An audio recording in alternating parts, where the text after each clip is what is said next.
Hello बच्चों, तो कैसे हैं आप लोग। आशा है कि आप सब ठीक होंगे और अपनी पढ़ाई जोरों शोरों से कर रहे होंगे। आज है हमारा यूनिट फर्स्ट सॉल्यूशन का लेक्चर नंबर 6, जिसमें हम कवर करेंगे ये वाले टॉपिक्स। कौन कौन से टॉपिक्स हैं हमारे? Vapour pressure, lowering in vapour pressure, Rawls law for volatile solute and non volatile solute. ठीक है, तो जो सबसे हमारा पहला टॉपिक है वो है हमारा वेपर प्रेशर की वेपर प्रेशर क्या होता है। तो देखो, जैसे ही नाम से भी पता चल रहा है, वेपर प्रेशर यानी वेपर्स के द्वारा लगाया गया प्रेशर क्या कहलाता है?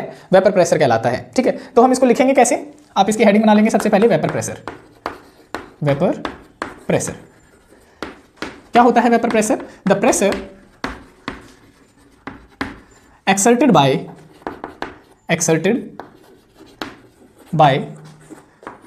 vapors on the surface of liquids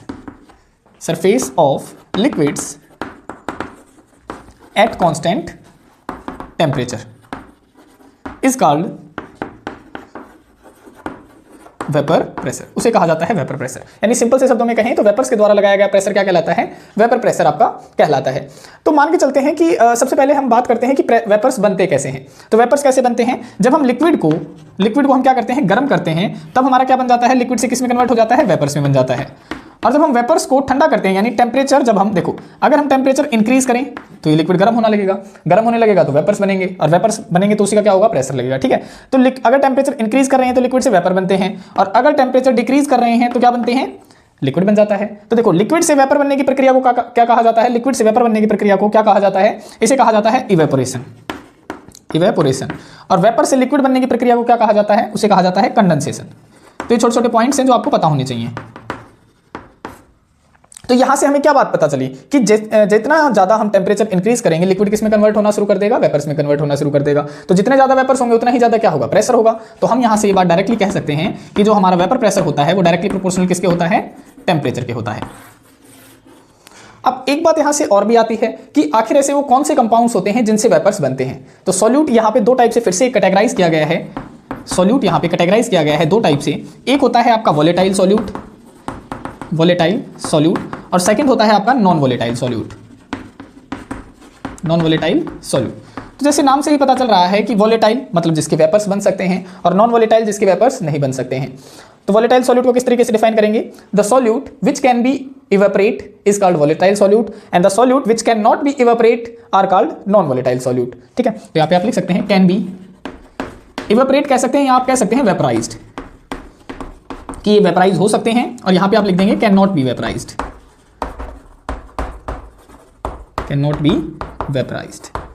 तो इस तरीके से सॉल्यूट की क्या होती हैं? दो कैटेगरियां होती हैं, और इसी के आधार पे आपका जो ये रॉल्स लॉ है वो दो कैटेगरियों में डिवाइड किया गया है, वोलेटाइल सॉल्यूट और नॉन वोलेटाइल सॉल्यूट। इसको हम आगे पढ़ेंगे। अब हमारा नेक्स्ट टॉपिक है लोवरिंग इन वेपर प्रेशर। तो एक बार मैं इसे साफ कर देता हूं। देखो, हमारा नेक्स्ट टॉपिक है लोवरिंग इन वेपर प्रेशर। जैसे ही नाम से ही पता चल रहा है, लोवरिंग का मतलब क्या होता है? लोवरिंग का मतलब होता है कम होना।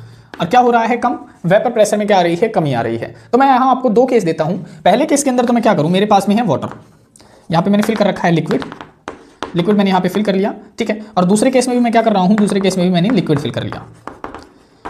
तो यहां पे तो मैंने ऐड कर दिया क्या? वोलेटाइल सॉल्यूट ऐड कर दिया। और इसके अंदर मैं क्या ऐड कर दूं? इसके अंदर मैं ऐड कर दूं नॉन वोलेटाइल सॉल्यूट। तो अभी आपको बताया गया है कि वोलेटाइल सॉल्यूट कौन से होते हैं? जिनके वेपर बन जाते हैं। तो वेपर प्रेशर भी क्या होता है? इनसे इंक्रीज होता है। और नॉन वोलेटाइल सॉल्यूट क्या होते हैं? जिनके वेपर्स नहीं बनते।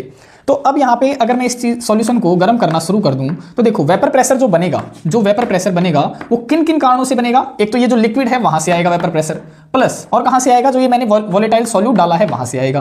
तो ये दोनों का ऐड होकर इसका मतलब क्या होगा? वेपर प्रेशर तो इंक्रीज होगा। अगर दो चीजों से वेपर प्रेशर आ रहा है तो यहां पे क्या होगा? देखो, यहां से जो वेपर प्रेशर आएगा, जब मैं इसको गर्म करूंगा, तो एक तो वेपर प्रेशर आएगा आपका लिक्विड से, क्योंकि लिक्विड से तो आएगा ही वेपर प्रेशर। लेकिन और क्या डाल रखा है हमने? Non volatile solute. और हमें पता है कि ये वेपराइज्ड नहीं होते हैं, इनके तो वेपर्स ही नहीं बनते, और इनके वेपर्स नहीं बनते तो वेपर प्रेशर ऐड ही नहीं होगा। ठीक है, तो जो यहाँ पे वेपर प्रेशर आएगा वो केवल लिक्विड की वजह से आएगा।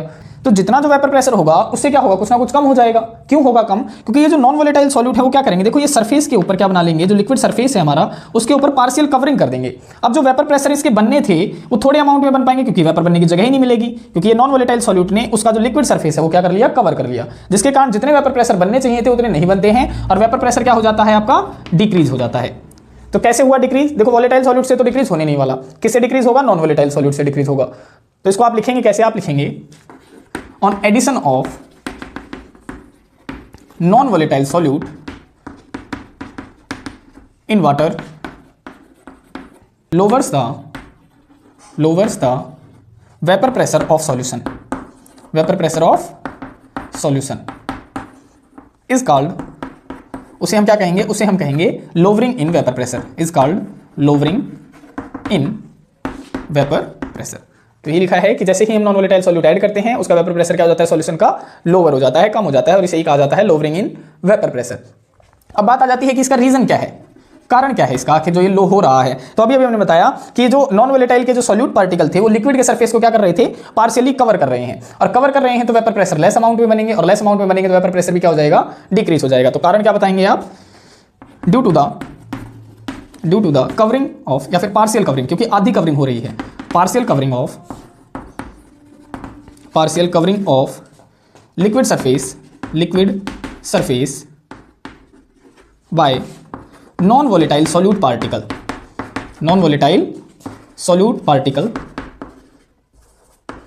द प्रोडक्शन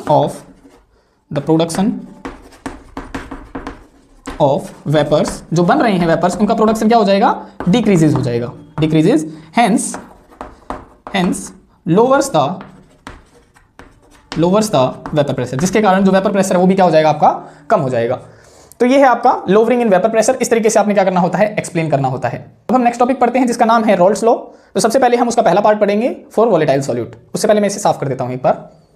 देखो हमारा नेक्स्ट टॉपिक है Rawls law for volatile solute. देखो इसे करने से पहले मैं एक बात बताता हूं आपको। जैसे मान के चलते हैं मेरे पास में क्या है, एक बीकर है, और बीकर में मैंने क्या ले रखा है, उसके अंदर मैंने लिखा है वाटर, है ना।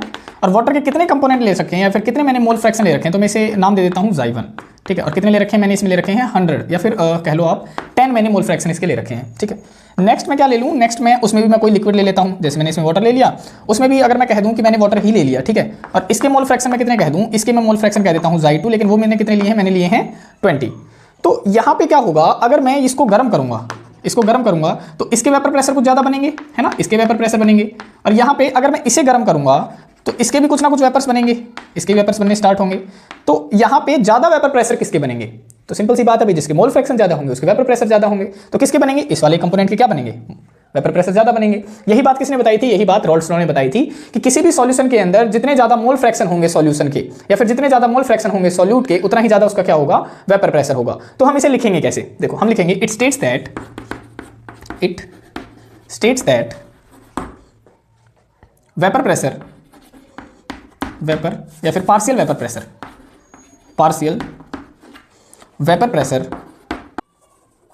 Pressure of any component is directly proportional two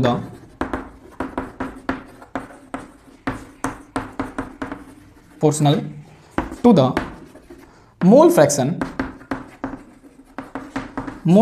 of the solution, कि जितने ज्यादा मोल फ्रैक्शन होंगे सॉल्यूशन के उतना ही ज्यादा क्या होगा, वेपर प्रेशर होगा। यही बात किसने बताई थी, रॉल्स लॉ ने बताई थी। तो हम यहाँ पे लिख सकते हैं कि जो पार्शियल वेपर प्रेशर है P है वो किसके डायरेक्टली प्रोपोर्शनल होगा, मोल फ्रैक्शन ऑफ सॉल्यूशन के। यहाँ पे मैं लिख भी देता हूँ P क्या बता रहा है, P बता रहा है partial vapour pressure of any component, किसी भी कंपोनेंट का ही, ठीक है। और Xy क्या है, Xy है आपका मोल फ्रैक्शन ऑफ सॉल्यूशन, ठीक है। जब हम इस डायरेक्टली प्रोपोर्शनल को हटाते हैं तो P किसके बराबर आ जाता है, P आ जाता है P नॉट Xy। ये हो जाता है आपका Rawls law for volatile solute. P not क्या है, P नॉट है partial pressure at pure state, कि प्योर स्टेट के अंदर partial pressure at pure state. अब मैं देखता हूं कि मैं अगर कोई दो सॉल्यूशन ले लेता हूं तो उन दो सॉल्यूशन के ऊपर ये जो रॉल्स लॉ है वोलेटाइल सॉल्यूट का वो किस तरीके से काम करेगा। तो एक बार मैं इसे साफ कर देता हूं। देखो Rawls law for volatile solute में अगर मैं दो केस लेके चलता हूं तब ये किस तरीके से काम करेगा। तो सबसे पहले मैं इसका एक बार वो लॉ लिख देता हूं। क्या था हमारा कि जो प्रेशर था वो किसके डायरेक्टली प्रोपोर्शनल था, Xy के डायरेक्टली प्रोपोर्शनल था। जब हमने ये हटाया तो क्या लगा था, P नॉट Xy लगा था, ठीक है।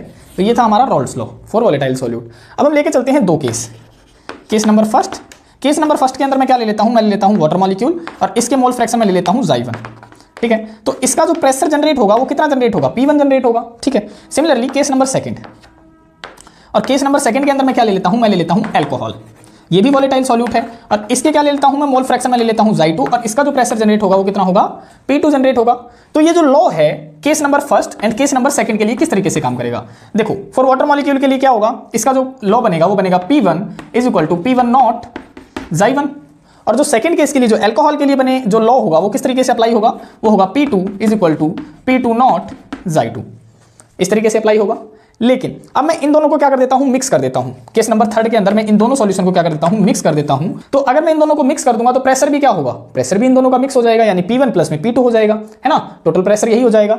तो अकॉर्डिंग टू डाल्टन्स लॉ जब हमने इन दोनों को मिक्स किया तो यहाँ पे डाल्टन लॉ आ जाता है। According to Dalton's law, Dalton's law के अकॉर्डिंग क्या था कि जो सॉल्यूशन का जो प्रेशर होता है ना, pressure of solution is directly proportional to the pressure of different component of the solution, कि जितने भी कंपोनेंट है ना उनका प्रेशर क्या हो जाता है, ऐड हो जाता है। तो P1 प्लस में P2 क्या हो जाएगा, ऐड हो जाएगा। सिमिलरली P1 क्या है हमारे पास में, ये है, और P2 क्या है हमारे पास में, वो है, तो लिख लेते हैं PS is equal to P1 क्या था, P1 नॉट Xi1 प्लस में P2 नॉट Xi2 हो गया। अब यहाँ पे क्या है, देखो यहाँ पे हमने एक लॉ पढ़ा था जो जिसका नाम था मोल फ्रैक्शन, और मोल फ्रैक्शन के अंदर हमने क्या बताया था, यहाँ पे मैं लिख देता हूँ, मोल फ्रैक्शन के अंदर हमने बताया था कि जो मोल फ्रैक्शन का जो जोड़ होता है वो हमेशा किसके बराबर होता है, 1 के बराबर होता है। तो यहाँ पे जब Xi1 की वैल्यू आप निकालोगे तो कितनी आएगी, 1 माइनस Xi2 आ जाएगी। तो यहाँ पे मैं Xi1 की जगह पे इसको पुट कर सकता हूँ 1 माइनस Xi2 को, तो यहाँ पे पुट कर लेते हैं एक बार, यहाँ पे लिख देता हूँ PS इज इक्वल टू, यहाँ पे देखो P1 नॉट है, लिख दिया मैंने, Xi1 की जगह पे क्या लिख दिया, 1 माइनस Xi2 लिख दिया, प्लस में P2 Xi2 P2 not Xi2, ठीक है। अब क्या होगा, देखो PS इज इक्वल टू, इसकी मल्टीप्लाई कर देते हैं अंदर, तो P1 not minus P1 not Xi2 plus P2 not Xi2, PS is equal to P1 not, यहाँ पे क्या कॉमन दिख रहा है, यहाँ पे आपको Xi2 कॉमन दिख रहा है, तो हम यहाँ पे Xi2 कॉमन ले लेते हैं, प्लस में यहाँ पे ले लेते हैं Xi2, मैंने यहाँ पे देखो कॉमन ले लिया, तो क्या है, प्लस में क्या है, P2 नॉट है, तो P2 नॉट हो गया, माइनस में क्या है, P1 नॉट है, तो माइनस P1 नॉट हो गया। तो ये हमारे पास में क्या फॉर्मूला आ गया है यहाँ पे, जब हम दोनों को मिक्स कर देते हैं तब क्या, तो ये जो फॉर्मूला आया है आपका, ये कहाँ पे काम आएगा, जब हम दो मिक्सचर क्या करते हैं, मिक्स कर देते हैं, दो सॉल्यूशन हम मिक्स कर देते हैं, तो उनका जो प्रेशर होता है वो सॉल्यूशन का प्रेशर जो बनता है, उस केस में हम ये फॉर्मूला इस्तेमाल करेंगे कि वो हमसे पूछ सकता है कि सॉल्यूशन का वेपर प्रेशर बताओ, आपके पास में दो सॉल्यूशन दिए गए हैं, तो वहां पे हम इसको इस्तेमाल कर सकते हैं। देखो हमारा सेकंड लॉ है रॉल्ट्स का, क्या नाम है उसका, Raoult's law for non volatile solute. अब देखो बात किसी कर रहा है, नॉन वोलेटाइल की बातें कर रहा है, तो इसके वेपर प्रेशर तो बन नहीं सकते, और कौन है यहाँ पे, सॉल्यूट है। तो सॉल्यूट के केस में हमने बताया था कि अगर हम किसी के पैरों में 2 लगा देंगे तो हम किसकी बातें करेंगे, सॉल्यूट की बातें करेंगे, और ये प्योर फॉर्म में है, तो P02 क्या हो जाएगा इसका, ये हो जाएगा 0, यानी वेपर प्रेशर क्या है इसका, 0 हो जाएगा। तो यहाँ पे क्या होगा, देखो रॉल्ट्स लॉ ने क्या बताया था, रॉल्ट्स लॉ ने बताया था कि जो पार्शियल वेपर प्रेशर होगा वो डायरेक्टली प्रोपोर्शनल होगा मोल फ्रैक्शन ऑफ, जितने भी मोल फ्रैक्शन होंगे सॉल्यूशन के उतना ही ज्यादा क्या होगा उसका प्रेशर होगा। अब बातें किसकी कर रहा है, यहाँ पे बातें कर रहा है सॉल्यूशन की। तो सॉल्यूशन कितनी चीजों से बनता है, सॉल्यूशन बनता है 2 चीजों से, एक बनता है आपका सॉल्यूट और दूसरा क्या होता है आपका सॉल्वेंट होता है। और यहाँ पे क्या हो रहा है, जो सॉल्यूट है आपका कौन सा सॉल्यूट है, यहाँ पे है नॉन वोलेटाइल सॉल्यूट, तो इसका प्रेशर तो क्या है, प्रेशर तो इसका 0 है, तो यहाँ पे तो वेपर प्रेशर इसका काउंट ही नहीं होगा, किसका काउंट होगा, सॉल्वेंट का काउंट होगा। किसमें क्या होगा, सॉल्वेंट आपका वाटर मॉलिक्यूल होगा, तो इसके केवल मोल फ्रैक्शन किसके डिपेंड करेंगे, वेपर प्रेशर में केवल सॉल्वेंट के ही डिपेंड करेंगे। तो यहाँ से आपका लॉ क्या बन जाएगा, लॉ आपका बन जाएगा कि जो सॉल्यूशन के वेपर प्रेशर है, यानी जो वेपर प्रेशर है वो डायरेक्टली प्रोपोर्शनल होगा आपका सॉल्वेंट का। यही लॉ क्या बताता है, हमारा सेकंड लॉ बताता है, क्योंकि नॉन वोलेटाइल का वेपर प्रेशर क्या है, 0 है, ठीक है। तो वहां पे आप डायरेक्टली वो फॉर्मूला इस्तेमाल नहीं कर सकते जो हमने रॉल्ट्स फर्स्ट लॉ में इस्तेमाल किया था, ठीक है। अब बातें आ जाती हैं कि हम इसको लिखेंगे कैसे, तो आप लिख सकते हैं it states that vapour pressure of any component is directly proportional to the mole fraction of, किसके मोल फ्रैक्शन होंगे भाई, मोल फ्रैक्शन ऑफ सॉल्वेंट, कि केवल सॉल्वेंट के ही मोल फ्रैक्शन क्या होंगे, डिपेंड करेंगे इसके ऊपर, और किसी के भी डिपेंड नहीं करेंगे। तो यहाँ पे हमने लिख दिया, तो PS किसके बराबर हो जाएगा, PS बराबर हो जाएगा Xi1 और P1 नॉट के बराबर हो जाएगा। और Xi1 हमने एक फॉर्मूला पढ़ा था, क्या पढ़ा था कि जो Xi1 प्लस में Xi2 होते हैं वो किसके बराबर होते हैं, 1 के बराबर होते हैं। तो यहाँ से अगर Xi1 की वैल्यू निकालोगे तो कितनी आ जाएगी, 1 माइनस Xi2 आ जाएगी, है ना। तो यहाँ पे पुट कर दो, तो PS is equal to 1 minus Xi2 into में क्या है, P1 नॉट है। अब P1 नॉट को क्या करो, इसके डिवाइड में ले आओ, तो PS अपॉन में क्या आ जाएगा, P1 नॉट आ जाएगा, और यहाँ पे क्या हो जाएगा 1 माइनस Xi2। अब देखो Xi2 माइनस में है, उसे यहाँ पे ले आओ ताकि ये प्लस का हो जाए, और इसे क्या करो वहां पे ले जाओ माइनस का हो जाए। तो देखो यहाँ पे हम लिख देते हैं, यहाँ पे देखो क्या होगा, Xi2 is equal to 1 minus PS upon में P1 नॉट, इसका एलसीएम ले लो, एलसीएम लोगे तो क्या हो जाएगा, P1 नॉट इसका एलसीएम आ जाएगा, तो यहाँ पे क्या आ जाएगा, P1 नॉट माइनस PS हो जाएगा, है ना।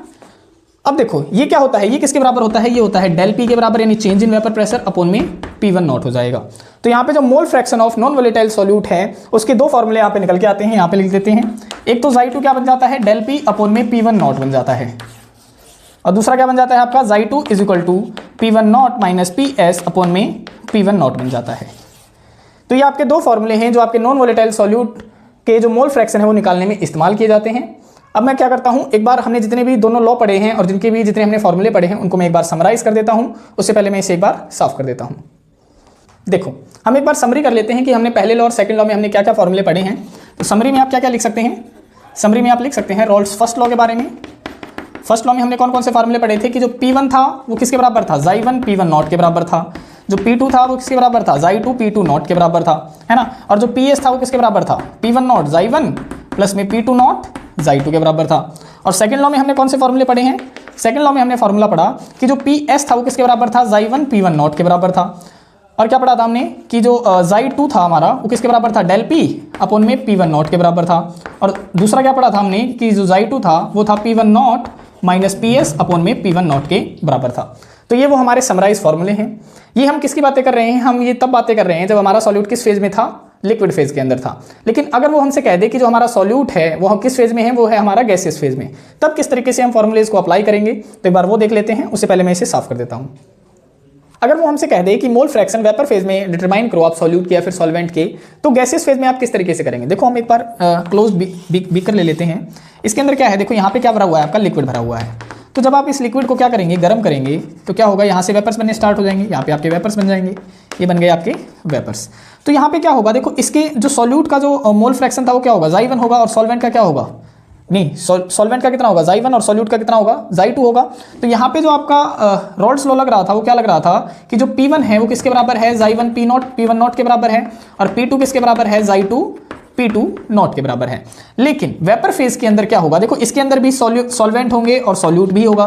तो यहाँ पे क्या लगता है, आपका डाल्टन्स लॉ लगता है, डाल्टन्स लॉ।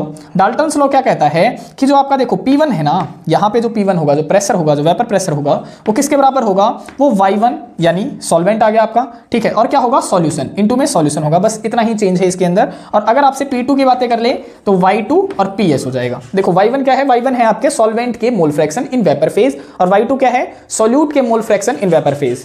देता हूं एक बार कि Y1 क्या है, मोल fraction of solvent in gaseous phase के अंदर, और Y2 क्या है, मोल fraction of solute in gaseous phase. ये दिए गए हैं आपको। तो यहां पे अगर आपसे क्या निकालने हैं, सॉल्वेंट के अगर वो मोल फ्रैक्शन पूछ ले, Y1 पूछ ले, तो क्या हो जाएगा, P1 अपॉन में PS हो जाएगा, ठीक है। और Y2 यानी सॉल्यूट के अगर मोल फ्रैक्शन पूछ ले तो क्या हो जाएगा, गैसियस फेज में P2 अपॉन में PS हो जाएगा। तो ये दो फॉर्मूले आपने और याद करने हैं अगर वो गैसियस फेज की बातें करता है तो। आज के लिए इतना ही। अगर आपको वीडियोस पसंद आ रही हैं तो वीडियोस को लाइक शेयर एंड सब्सक्राइब कीजिए और अपने दोस्तों के साथ में भी शेयर कीजिए और अपने अच्छे से नोट्स प्रिपेयर कीजिए। मिलते हैं नेक्स्ट वीडियो में, तब तक के लिए बाय बाय, टेक केयर, धन्यवाद, जय हिंद, जय भारत।